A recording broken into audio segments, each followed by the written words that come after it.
Welcome back to 404 Reviews, your digital lost and found, for obscure tech, forgotten gadgets, and weird electronics nobody else bothers to cover. Today we're digging into a very odd little device, the Luckyminder USB Solo Bitcoin Miner. Now this thing claims a 74 kilohash per second hash rate, runs on just 1 watt of power, and even has a built-in display. Sounds wild, right? But is it a hidden gem or just digital snake oil? Let's find out. Out of the box, the Luckyminder looks like a chunky USB stick with a screen slapped on. Compact, lightweight, USB powered, it doesn't need external power bricks or cooling rigs.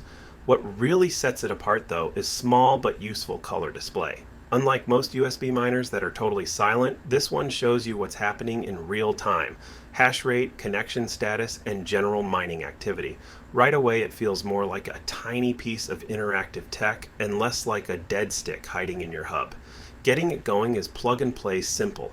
You can plug it into a laptop, desktop, or even a power bank. It'll boot up and start hashing almost instantly. And here's another neat trick. It's got a built-in 2.4 gig Wi-Fi module. That means you can connect it to your home network, ditch the wires, and even monitor it remotely. No command line wizardry needed, just connect and watch. It's refreshingly simple, especially if you're new to mining. Now let's talk about the part that really makes this miner stand out, the user interface. On that tiny color screen, you get a live hash rate readout, mining status, and some basic system info. It's bright, clear, and honestly kind of fun to watch. If you've ever run a miner without a display, you know the usual routine. Logging into a dashboard, checking pool stats, or digging through terminal lines. Here, you glance at the screen and instantly know what it's doing. It also comes with 2 little buttons. One cycles through display info and the other doubles as a reset when held down. It's not a deep menu system. You won't be changing advanced settings on this screen. But for what it is, it's clean, simple, and surprisingly polished. In short, the UI takes what could be a very boring stick miner and makes it into an interactive gadget. For demos, teaching, or just tinkering, this is way more engaging than the bare bones competition. So how does it actually perform? At 74 kilohashes per second, on just 1 watt of power, it's impressively efficient. But here's the reality check. That hash rate is microscopic compared to modern Bitcoin mining gear. You are not making money with this thing. The company leans on the idea of a lottery miner. Technically, yes, there's a chance it could solve a Bitcoin block every 10 minutes, but the odds are about 210 trillion to 1 per year. In other words, don't quit your day job. Think of it more like a Powerball ticket for every block. As unlikely as it sounds, there have actually been documented winnings of these small miners getting a block rearward. Alright, let's break it down. Here are the pros and cons. Pros: compact, plug-and-play design. Just 1 watt of power, basically free to run. Built-in color screen with real-time stats. Wi-Fi enabled, remote monitoring is easy.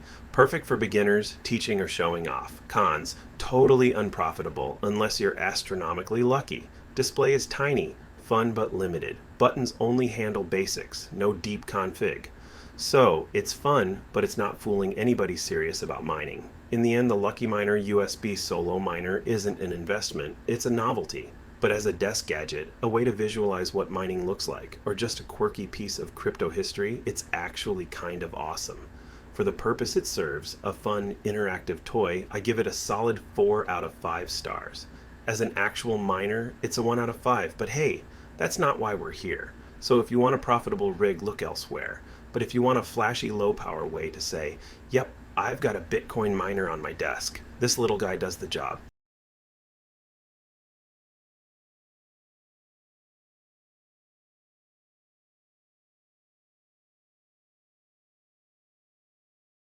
Let's jump into the actual interface you'll see when you connect to the miner's Wi-Fi. When you first power it up, the device creates its own access point called Nerd Miner AP. Once you connect to it from your phone or laptop, you land on this very simple web page. You've got 4 main buttons. The Configure Wi-Fi tab. This is where you connect the miner to your home network. You'll pick your Wi-Fi, punch in your password, and boom, it's online. Info gives you basic device details, firmware version, and status reports. Exit closes the setup mode and hands control back to the miner. Update lets you check for firmware updates right from the interface, which is a nice touch for such a tiny gadget. And down here at the bottom, you'll see a status block. In my case, it shows that it's connected to home Wi-Fi with a local IP address.